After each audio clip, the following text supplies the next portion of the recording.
शेतकरी मित्रांनो, प्रत्येक कांदा लागवड उत्पादक शेतकऱ्याने पाहावी अशी शेवटपर्यंत माहिती आणि व्हिडिओ ज्या ज्या शेतकऱ्यांच्या शेतात कांदा आहे ना, ह्या टायमाला झालंय काय, पाऊस परिस्थिती काही ठिकाणी पाऊस झालेला आहे, तसेच दव बिंदू जास्त प्रमाणे, धुकं जास्त प्रमाणे, करपा परिस्थिती असेल, शेंडे पिवळे पडलेले आहेत आणि विशेष म्हणजे पिवळे रोग हा देखील येऊ शकतो।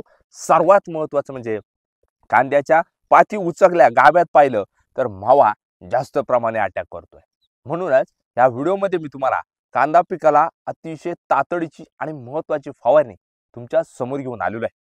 मग ही फवारणी आहे तरी कोणती, या माहितीसाठी जे कोणी शेतकरी बांधव सर्वप्रथम मिलिंद भोरे आपल्या शेतीविषयक YouTube चॅनलवर नवीन असतील सबस्क्राइब करायचे, तुम्ही घंटा ऑल ठेवण्याचा प्रयत्न करायचा आहे।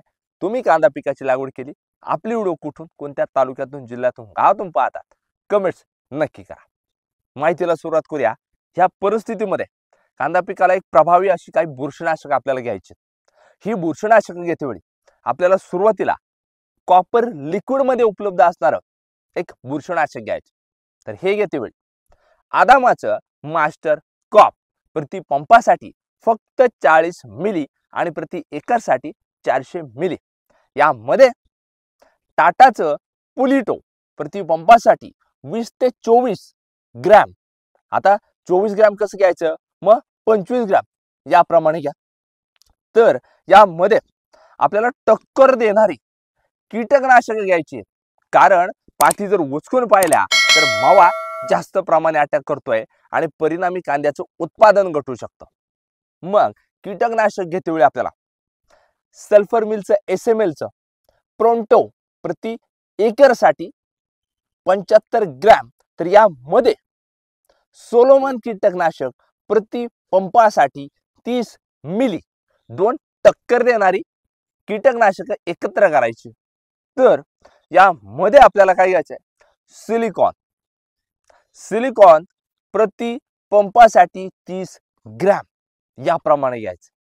आणि ही फवारणी तुमचं कांदा पीक 40 दिवसापर्यंत असू द्या, 50 दिवसापर्यंत असू द्या, 60 दिवसापर्यंत असू द्या करायची।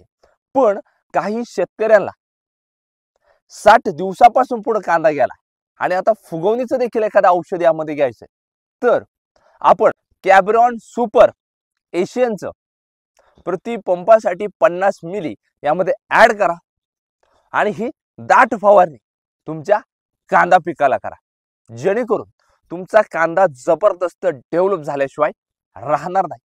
आणि अशा पद्धतीने जर तुम्ही नियोजन करत असाल, निश्चित स्वरूपात कांदा तुमचा जोमदार जबरदस्त वाढलेला दिसून येणार। त्यामुळे शेतकरी मित्रांनो, ही जर आपली माहिती तुम्हाला आवडली, कांदा पिकाला ढगाळ वातावरण, करपा परिस्थिती, पिवळे रोग, शेंडे पिवळे पडलेत, गाभ्यामध्ये मावा, मग हे अशा पद्धतीने नियोजन करायचे।